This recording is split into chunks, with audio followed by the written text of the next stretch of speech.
Bonjour les amis, vous êtes avec les Gilets jaunes constituants Pays de l'Uropois. Nous sommes avec l'économiste et lanceur d'alerte Jean-Pierre Crespin. Bonjour citoyens, merci de nous recevoir. Salut. Nous allons parler du trilemme, pas du dilemme, mais du trilemme de Rodrik, l'économiste turc. Voilà, le trilemme de Rodrik, c'est très simple à vérifier. Dès que quelqu'un tape trilemme sur Internet, il va immanquablement arriver sur le fameux trilemme de Rodrik. Donc c'est un économiste turc qui enseigne à Yale aux États-Unis, un économiste très brillant, spécialiste des pays en voie de développement justement, qui a mis en évidence cette étude que la Commission européenne connaît depuis maintenant 2014, une étude que même Klaus Schwab cite dans le Grand Reset. C'est une étude qui démontre que dans l'hypermondialisation, nous ne sommes pas dans une mondialisation faible de type Bretton Woods, on est maintenant passé dans une hypermondialisation ultra concurrentielle. Et dans ce modèle-là dans lequel on vit, il y a trois choses en fin de compte qu'il est impossible de faire cohabiter ensemble. Ces trois choses, c'est mondialisation, démocratie et nation. Dans l'hypermondialisation ne peuvent exister que deux modèles, soit le modèle chinois que l'éditorialiste américain Thomas Friedman appelle la camisole dorée, c'est-à-dire qu'il y a la mondialisation et il y a la nation, mais il n'y a pas la démocratie, il y a les notes sociales, le social ranking, etc., que beaucoup de gens connaissent maintenant. Et l'autre modèle étant le fédéralisme global, qui est le modèle américain. C'est aussi la démocratie avec la mondialisation, c'est ça? Absolument. Mais il n'y a plus la nation.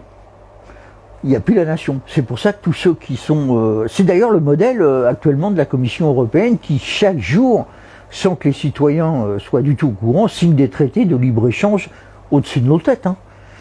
Établissent des normes, signent des traités de libre-échange dont tu n'entends jamais parler, mais qui sont signés, on te met devant le fait accompli.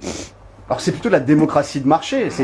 On est dans une démocratie de marché, alors à ceci près, ce qui est assez désolant pour des gens comme moi qui ont dit non au traité de Lisbonne, non à Maastricht, c'est de voir que il n'y avait que des candidats maastrichtiens finalement à l'élection présidentielle. Alors pour certains, et malheureusement ils sont en désaccord avec leurs propres idées, je pense à des gens comme Marine Le Pen ou Éric Zemmour, parce que sur le fond, ils s'accrochent à l'Europe des nations, alors qu'est-ce qu'ils ont fait? Ils sont allés voir Orban, Marion Maréchal Le Pen, Zemmour, Édouard Husson, comme si ça allait être le futur de l'Europe. Comme si Orban avait trouvé un futur de l'Europe. Bon, le modèle d'Orban, on le connaît. Voilà, c'est un modèle.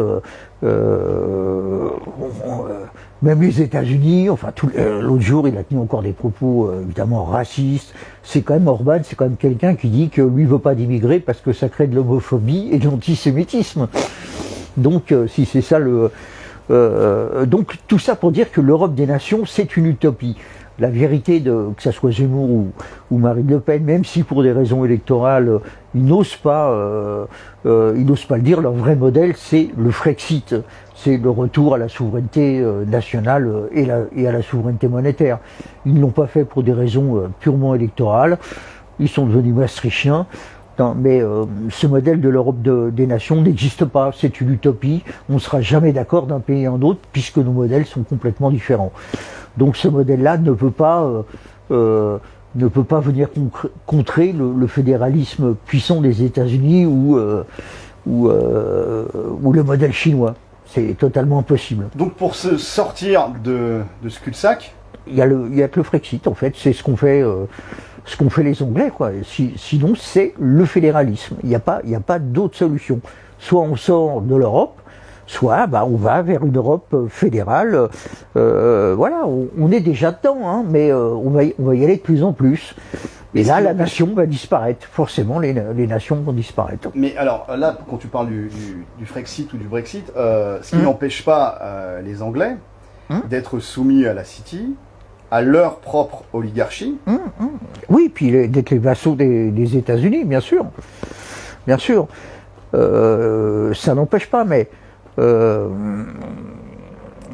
aujourd'hui, tu serais halluciné de voir ce qui se dessine à la Commission européenne tous les jours, sans que les Français soient au courant, sans que les peuples soient au courant. On va pas parler de RIC ou de référendum, hein, parce que la dernière fois, en 2005, ils nous l'ont mise. Donc, voilà, merci pour ce retour sur le trilemme. De Roderick, ça, c'est vraiment quelque chose qui est très très important de comprendre, parce que ça permet de comprendre pourquoi l'Europe des nations est une utopie. En fait, ça ne peut pas fonctionner face à... C'est ou le fédéralisme global, soit la camisole dorée à la chinoise, avec les notes sociales. Mais ça, c'est tout ça dans l'hypothèse de départ de la mondialisation.